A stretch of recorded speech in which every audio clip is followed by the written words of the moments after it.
الحمد لله وكفى وسلام على عباده الذين اصطفى أما بعد أعوذ بالله من الشيطان الرجيم بسم الله الرحمن الرحيم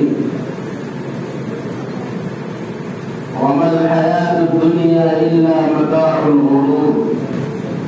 آج رمضان المبارک کا آخری جمعہ ہے جس کو جمعۃ الوداع بھی کہا جاتا ہے. جمعۃ الوداع یعنی آخری جمعہ، الوداعی جمعہ، اس کی کوئی الگ سے فضیلت نہیں ہے.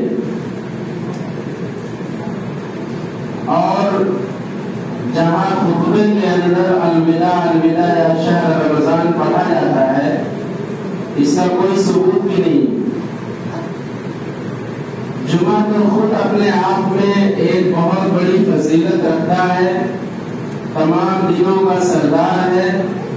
اللہ تعالیٰ نے اس امت کے لیے جمعے کے دن کو مقرر اور منتخب کیا.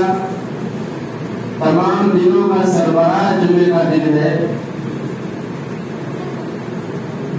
لیکن رمضان المبارک کا مہینہ ایسا مہینہ ہے کہ بڑی آسانی کے ساتھ لوگوں کی مغفرت ہو سکتی ہے. اللہ رب العزت اس مہینے کے اندر شیاطین کے زور کو اور اس کی قوت کو کم کر دیتا ہے.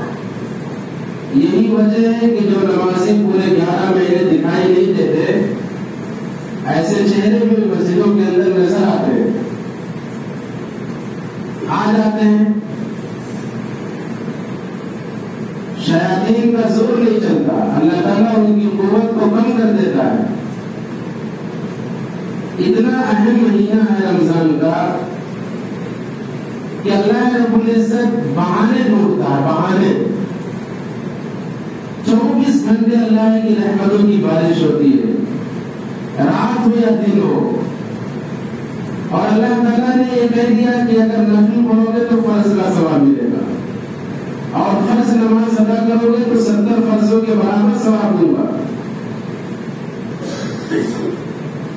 24 گھنٹے اللہ کی طرف سے آواز لگائی جاتی ہے کہ اپنے گناہوں کی معافی کرا لو، جو ضروریات ہے اس کو مانگ لو، جو پریشانیاں ہیں اس کو حل کر لو.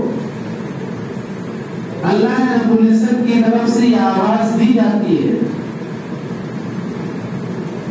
اتنا خوبصورت مہینہ، اتنا نیکیوں والا مہینہ، رحمتوں، برکتوں اور عنایتوں والا مہینہ اگر ہماری زندگی کے اندر آیا ہے اور ہمارے رویے میں کوئی تبدیلی نہیں ہے، دنیاوی مشاغل کے اندر ہم مست ہیں، تو پھر ایسا آدمی کبھی پنپ نہیں پائے گا.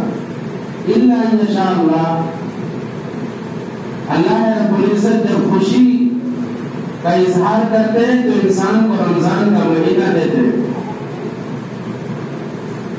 وبائیں ہیں، چاروں طرف حاکار مچا ہوا ہے، لوگ پریشان ہیں، اسپتالوں میں جگہ نہیں مل رہی ہے، لوگوں کے آنسو خشک ہو گئے، اپنوں کو کھو کے رشتے داروں کے جنازے اٹھا دیے. اس کے باوجود ہمارے دلوں پہ کوئی اثر نہیں ہے.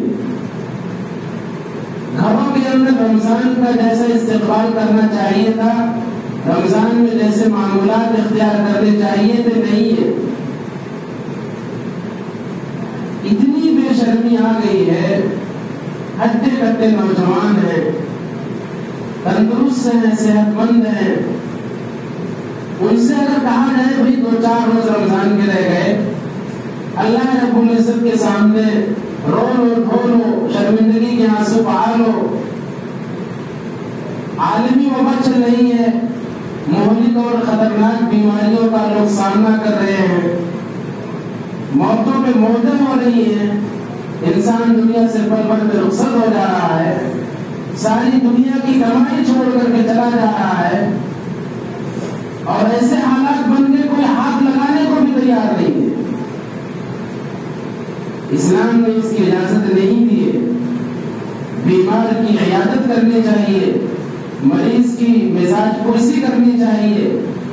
مر گیا انسان عالمی وبا کے اندر مرا ہے تو وہ قربی اعتبار سے شہید کا درجہ ہے، اس سے لوگ بہت دور بھاگ رہے ہیں، اپنے میں قریب جا رہے ہیں۔ ایسی انسانیت ختم ہو چکی ہے، لوگ ہاتھ لگاتے ہوئے ڈر رہے ہیں۔ وبائیں کیا پہلے نہیں آئی، طاعون کی بیماریاں پہلے بھی آئی، لیکن جیسا اخلاقی انحطاط اب ہے، انسانیت سوچ جو مظاہرہ اب چل رہا ہے، پہلا ایسا کبھی نہیں ہوا۔ انسان بستر پر تڑپ تڑپ کے دم توڑ رہا ہے، اور اس کی دیکھ بھال کرنے والا اور اس کی تیمارداری کرنے والا اس سے کوسوں دور ہے۔ ہر ایک کو مرنا ہے، ہر ایک کو اللہ کے سامنے کھڑا ہونا ہے۔ گاؤں کی صورتحال اتنی خراب ہے، روزانہ آدمی خبریں سنتا ہے، واٹس ایپ فیس بک پہ بڑے بھیانک مناظر سامنے آ رہے ہیں۔ اپنے شناساؤں کی اور جان پہچان والوں کی موتیں ہو رہی ہیں، لیکن دل اتنا سخت ہے، اتنا سیاہ اور اتنا مردہ ہو چکا ہے کہ 2 رکعت نماز پڑھنے کی توفیق نہیں ہو رہی۔ اللہ کے سامنے آدمی کیا منہ دکھائے گا؟ اللہ کے سامنے آدمی کیسے کھڑا ہوگا؟ کیا جواب دے گا؟ ایک روز اگر کوئی آدمی جان بوجھ کے چھوڑ دے تو پوری زندگی روزہ رکھتا رہے، اس ایک روزی کی تلافی نہیں ہو سکتی۔ اور جان بوجھ کے ایک روزہ چھوڑنے والے کی سزا یہ ہے کہ اس کو زندگی میں 61 روزے رکھنے پڑیں گے۔ 60 روزے تو کفارے کے ہیں اور اسے ایک روزے کی قضا کرنی پڑے گی۔ اللہ رب العزت کا حکم ہے، فرض عین کا درجہ ہے۔ صحابہ کرام رضوان اللہ تعالی علیہ مجمعین روزے کی حالت میں تلواریں اٹھاتے تھے، دشمنوں سے مقابلہ کرتے تھے۔ مٹی کی کتنی سخت گرمی ہوتی ہے، کھانے پینے کے سامان بھی مہیا نہیں تھے۔ حضرت عائشہ صدیقہ رضی اللہ تعالیٰ عنہا فرماتی ہے کہ ہمارے گھر میں 3 مہینے چولہے نہیں جلتے تھے، اور کھانا جو میسر ہوتا تھا وہ کھجور اور پانی۔ 3 مہینے، یہ اس سال اور اس ہستی کے گھر کی کیفیت ہے کہ جو اللہ کے بعد سب سے محترم شخصیت ہے، اللہ کے بعد سب سے برگزیدہ شخصیت ہے۔ ہمارے نبی صلی اللہ علیہ وسلم کے پیٹ پر پتھر بنے ہوئے ہیں۔ حضرت عائشہ فرماتی ہے کہ 3 مہینے گھر میں چولہا جلانے کی نوبت نہیں آتی تھی۔ آپ صلی اللہ علیہ وسلم نے فرمایا صحابہ کرام رضوان اللہ علیہ مجمعین سے کہ مجھے تمہارے لیے فقر و فاقہ کا ڈر نہیں ہے، غربت کا ڈر نہیں ہے، میں غریبی سے نہیں ڈرتا ہوں۔ مجھے جس بات کا اندیشہ ہے وہ اس بات کا ہے کہ دنیا تمہارے اوپر نچھاور کر دی جائے گی، تمہارے اوپر ڈال دی جائے گی، اور پھر تمہارا وہی حال ہوگا جو پہلے لوگوں کا حال ہوا، یعنی تم مجھ کو بھلا دو گے، میرے احکام کو فراموش کر بیٹھو گے، میری آیتوں سے منہ موڑ لو گے، میرے نبی کی پاکیزہ سنتوں کو بھلا بیٹھو گے، اور تمہارے لیے سب کچھ دنیا ہی ہو جائے گی۔ اچھے خاصے جوان ہیں، روزہ نہیں رکھتے، 40 سال عمر ہو گئی، 45 سال عمر ہو گئی، کھلا راستے میں چلتے ہوئے کھاتے ہیں پیتے ہیں، روزے داروں کو شرم آ رہی ہے۔ اتنی خطرناک صورتحال ہمارے ملک کی ہے، اس کے باوجود ہمارے رویے میں کوئی تبدیلی نہیں ہے۔ ہمارے لیے رمضان اور غیر رمضان دونوں برابر ہیں، پوری بے شرمی کا مظاہرہ ہو رہا ہے۔ اتنا مبارک مہینہ ملا ہے، اس کے آخری ایام چل رہے ہیں، مبارک گھڑیوں کی آخری ایام چل رہے ہیں، مبارک گھڑیاں ہیں۔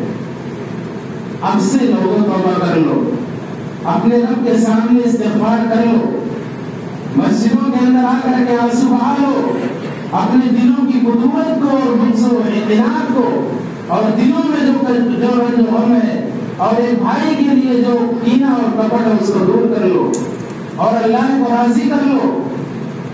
رمضان کا مبارک مہینہ گزر جائے گا اور ہمارے حال میں کوئی تبدیلی نہیں آئے گی. خدا کی قسم کوئی آدمی عذاب سے بچانے والا نہیں ہوگا.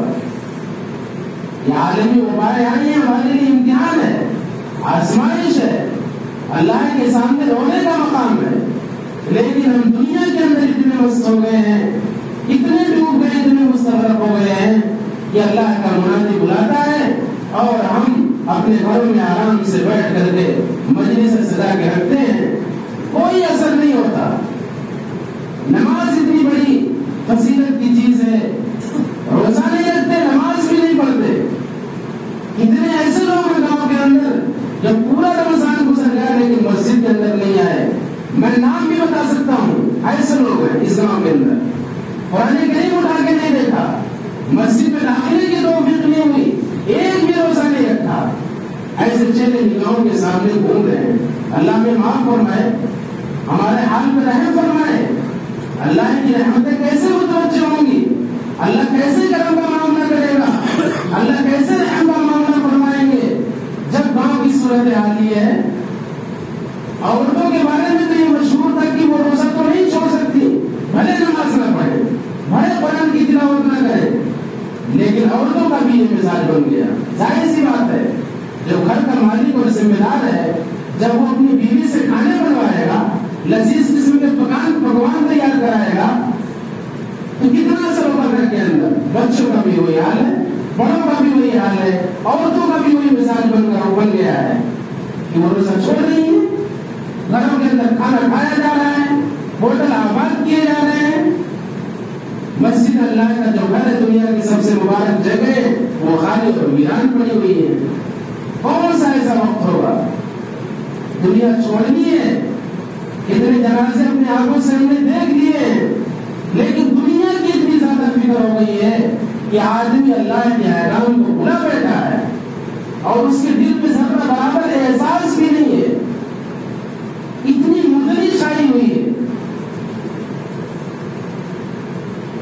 اللہ کے رسول صلی اللہ علیہ وسلم نے صحابہ سے فرمایا تھا کہ مجھے غربت کا ڈر نہیں ہے, مجھے فقیری کا ڈر نہیں ہے, مجھے ڈر اس بات کا ہے کہ تمہارے اوپر حالات کشادہ ہو گئے, تمہیں پیسے مل گئے, تمہارے پاس دنیا آ گئی اور تم دنیا حاصل کرنے میں ایک دوسرے سے آگے بڑھنے لگے, اور اس کا یہ انجام ہوگا اور اس کا یہ نتیجہ ہوگا کہ تم میرے حکموں کو بھلا بیٹھو گے اور مجھ کو فراموش کر دو گے.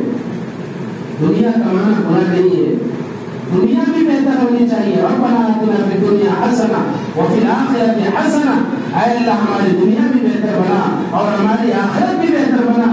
دنیا کمانا ممنوع نہیں ہے, لیکن دنیا کی محبت رأس کل خطیئۃ, یعنی رأس حب الدنیا رأس کل خطیئۃ, یعنی دنیا کی محبت ہر گناہ اور برائی کی جڑ ہے. آدمی اتنا نہ ڈوب جائے کہ اس کو یہ بھی یاد نہ رہے کہ اس کو کسی نے پیدا کیا ہے, اس کے اوپر کچھ احکامات لاگو کیے ہیں, نافذ کیے ہیں, نبی کا کوئی طریقہ ہے. آدمی اتنا دنیا کے اندر مستغرق اور ڈوب نہ جائے. آج ہماری صورت حال یہی ہے. دنیا کمانا, دنیا ضرورت کے وقت کمانی چاہیے اور دنیا حاصل کرنی چاہیے. اپنے بچوں کے لیے مال و زر کا انتظام کرنا چاہیے, لیکن اتنا زیادہ دنیا کے اندر منہمک نہیں ہو جانا چاہیے کہ آدمی دنیا پیدا کرنے والے کو اور انسان کے پیدا کرنے والے کو ہی بھول جائے. حضرت عمر فاروق رضی اللہ تعالیٰ عنہ اللہ کے حبیب صلی اللہ علیہ وسلم ایک راستے سے گزر رہے تھے اور راستے کے اندر ایک بکری کا کنکا بچہ مرا ہوا پڑا ہوا تھا اور اس سے بدبو آ رہی تھی. آپ صلی اللہ علیہ وسلم نے حضرت صحابہ کرام سے فرمایا کہ کون اس بکری کے کنکے مردار بچے کو جس سے بدبو آ رہی ہے خریدے گا؟ صحابہ نے کہا اللہ کے رسول اگر یہ زندہ ہوتا تب بھی کوئی نہ خریدتا, اور اب تو مر گیا ہے اور اس سے بدبو اڑ رہی ہے, کون خریدار ہوگا؟ آپ نے فرمایا کہ دنیا کی مثال ایسی ہی ہے, جیسے یہ کنکا بکری کا بدبودار بچہ ہے, کوئی اس کو خریدنا پسند نہیں کر رہا ہے. یہی حال دنیا کی ہے. دنیا ضرورت کے بقدر کمائی ہے, ضرورت اللہ نے دنیا میں پیدا کیا ہے تو کھانے پینے کا انتظام بھی ہونا چاہیے، لیکن اس کی مثال یوں آپ سمجھیے کہ ایک انسان مکان بناتا ہے، کوٹھی بناتا ہے، بیڈ روم بناتا ہے، کچن بناتا ہے، ڈائننگ ہال بناتا ہے، اور مہمانوں کے لیے ایک بہترین کمرہ بناتا ہے، اور ساتھ ہی ساتھ اس کے اندر ایک بیت الخلا بھی تعمیر کرتا ہے۔ اگر سب کچھ بنا دے، کئی منزلیں عمارت کھڑی کر لے اور بیت الخلا نہ بنائے تو لوگ کہیں گے کہ آپ کا گھر ادھورا اور ناقص ہے۔ لیکن انسان مکان کے اندر سب کچھ بناتا ہے، بیت الخلا بناتا ہے، لیکن تذکرہ کس کا کرتا ہے؟ ڈائننگ ہال کا۔ تذکرہ کس کا کرتا ہے؟ بیڈ روم کا۔ تذکرہ کس کا کرتا ہے؟ مطبخ اور کچن کا۔ یہ دیکھو کتنا شاندار میں نے بنایا ہے، یہاں سے ہوا پاس ہوگی، یہاں آرام دہ رہے گا۔ لیکن بیت الخلا کا تصور ذہن میں نہیں رہتا، یا کوئی مہمان آئے تو آدمی بیت الخلا نہیں دکھاتا، آدمی کمرہ دکھاتا ہے۔ بیت الخلا تو اس کے ذہن میں نہیں رہتا لیٹرین کا، اور کبھی یہ نہیں کہتا کہ میں نے لیٹرین بنائی ہے، اتنی شاندار بنائی ہے، ایسی خوبصورت ٹائل لگوائی ہے کہ وہاں جا کر کے بیٹھوں گا، آرام کروں گا، اتنی دیر بیٹھوں گا، وہاں جا کر کے ایسا رہوں گا، ایسا آرام کروں گا، کوئی تذکرہ نہیں کرتا۔ یہی حال دنیا کا ہے۔ انسان دنیا حاصل کرے تو اتنی ہی اہمیت دی جتنی بیت الخلا کو دے رہا ہے۔ ضرورت کے وقت انسان کی مطمع نظر آخرت ہونی چاہیے، آخرت ہونی چاہیے اس کے سامنے۔ ایسا نہ ہو کہ دنیا کے حصول میں وہ آخرت کو بھولا بیٹھے۔ حضرت عمر فاروق رضی اللہ تعالیٰ عنہ کے زمانے میں حضرت ابو عبیدہ جراح ایک بہت بڑے صحابی ہے، سیریا یعنی شام کے گورنر بنائے گئے، راجپال آج کل تو اس کے اختیارات کم ہوتے، لیکن اس وقت وہ اس کے اندر میں سب کچھ ہوتا تھا۔ سیریا میں 4 ملک ہے اس وقت، لبنان ہے، فلسطین ہے، شام ہے اور اردن ہے۔ یہ 4 علاقے اب تو الگ الگ ہو گئے، لیکن اس وقت شام میں یہ سارے علاقے تھے۔ کتنا بڑا علاقہ تھا۔ حضرت عمر فاروق رضی اللہ تعالیٰ عنہ نے حضرت ابو عبیدہ بن جراح کو شام کا گورنر بنایا۔ ایک دن آپ سیریا یعنی شام پہنچ گئے، یعنی حضرت عمر فاروق رضی اللہ تعالیٰ عنہ وہاں پہنچ کے گورنر سے یہ کہا کہ میں آپ کا مکان دیکھنا چاہتا ہوں۔ آج ذرا سا پیسہ آتا ہے مسلمانوں کے پاس تو اس کی جو چال ہوتی ہے، اس کی جو ڈھال ہوتی ہے، اس کی جو گردن ہوتی ہے، اس کے قابو میں نہیں رہتی۔ وہ غریبوں کا چولہا اٹھانے کی کوشش کرنے لگتا ہے، اس کے لہجے میں فرق آ جاتا ہے، اس کے دل و دماغ کے اندر ایک اثر پیدا ہو جاتا ہے، نگراتے ہوئے چلتا ہے، اتراتے ہوئے چلتا ہے، بات کرتے ہوئے تکبر کی بدبو آتی ہے اس کے منہ سے۔ آج ہمارے پاس اگر پیسہ آ جائے، دنیا آ جائے تو دیکھیے کہ ہمارے چال ڈھال میں کیسی تبدیلی آتی ہے۔ حضرت ابو عبیدہ بن جراح گورنر ہیں، شام کے امیر ہیں، بادشاہ ہیں۔ حضرت عمر فاروق رضی اللہ تعالیٰ عنہ مدینے میں بیٹھ کے ساری نگرانی کر رہے ہیں۔ شام پہنچتے ہیں اور یہ کہتے ہیں ابو عبیدہ میں آپ کا مکان دیکھنا چاہتا ہوں۔ حضرت عمر فاروق نے سوچا کہ گورنر ہے، شاندار مکان بنایا ہوگا، بہترین سہولتیں ہوں گی، فیسلٹیز ہوں گی۔ حضرت ابو عبیدہ بن جراح نے کہا امیر المومنین آپ میرا مکان دیکھ کر کیا کہیں گے؟ آپ کی آنکھوں سے آنسو جاری ہو جائیں گے، آنکھوں کو نچوڑ نہیں پائیں گے۔ حضرت عمر فاروق رضی اللہ تعالیٰ عنہ نے فرمایا نہیں، میں آپ کا مکان دیکھنا چاہتا ہوں کہ بادشاہ کا کیسا کریں۔ صحابی رسول ہے، ٹھیک ہے۔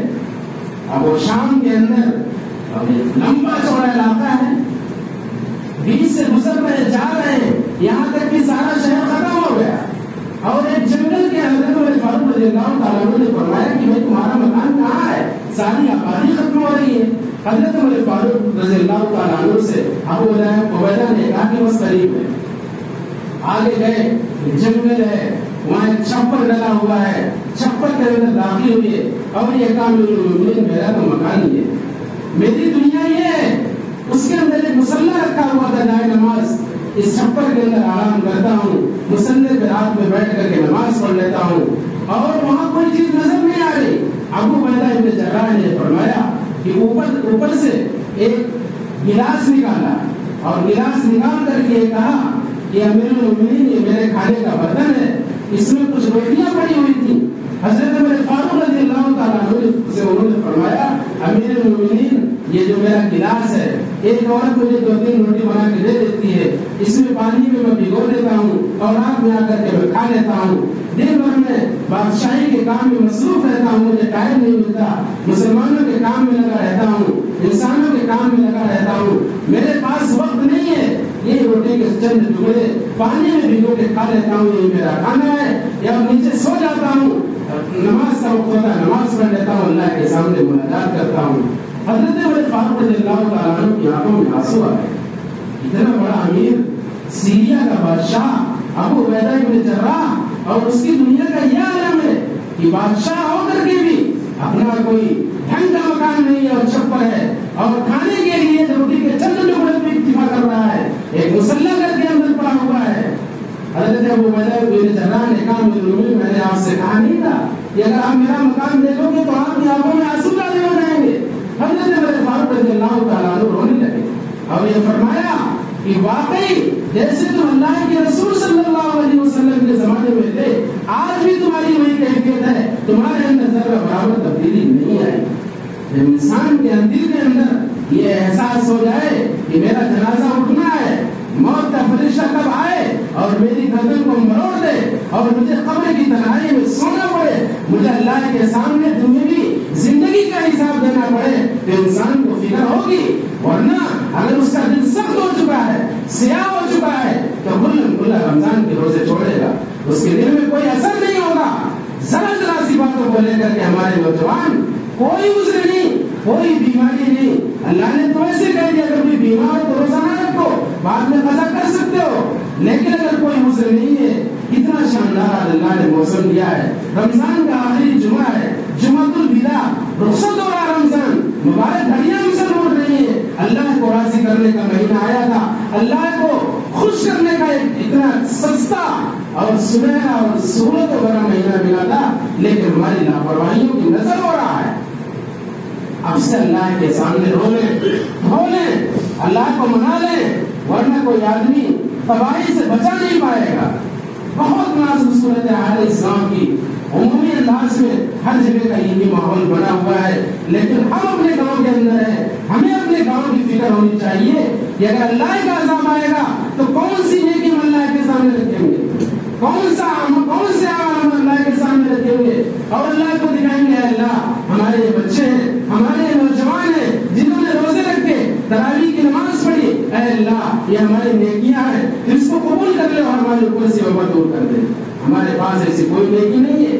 نوٹ بندی ہوئی تھی، گھنٹوں لوگ لائنوں میں لگے ہوئے تھے، تراویح میں آدھا گھنٹہ 35-40 منٹ لگتے ہیں، اس میں بھی اٹھ بیٹھ کا سلسلہ چالو رہتا ہے۔ کتنے لوگ اس وجہ سے مسجد کے اندر نہیں آتے اور نماز پڑھ کر کے بھاگ جاتے ہیں کہ تراویح کی نماز کون پڑھے گا؟ شام میں گھنٹوں پڑے رہتے ہیں، نوٹ بندی میں فجر سے پہلے لائنیں لگ گئی، لیکن تراویح کے لیے جو قوم آدھا گھنٹہ اپنے اللہ کے سامنے کھڑی نہیں ہو سکتی، تو وہ قوم کیا بنے گی، کیا ترقی کرے گی؟ ایسی قوم پہ عذاب بھی آئے گا، ظالم بادشاہ بھی مسلط ہوں گے، وبائیں بھی آئیں گی، بلائیں بھی آئیں گی، اور بیماریوں کی شکل میں اللہ تعالیٰ عذاب بھیج دے گا۔ ہم لوگ کہاں ہیں؟ مسلمان ہیں، نام کے مسلمان ہیں، کام کے مسلمان نہیں ہے۔ حدیث میں آتا ہے کہ زمانہ ایسا آئے گا کہ مسلمانوں کا صرف نام رہ جائے گا، ان کا کام نہیں رہے گا، قرآن اس کے صرف نقوش باقی رہ جائیں گے، کوئی پڑھنے والا نہیں ملے گا۔ آج بھی اگر ہم ارادہ کریں، اللہ رب العزت بہت غفور رحیم ہے۔ یا عبادی الذین اسرفوا علی انفسہم لا تقنطوا من رحمت اللہ ان اللہ یغفر الذنوب جميعا۔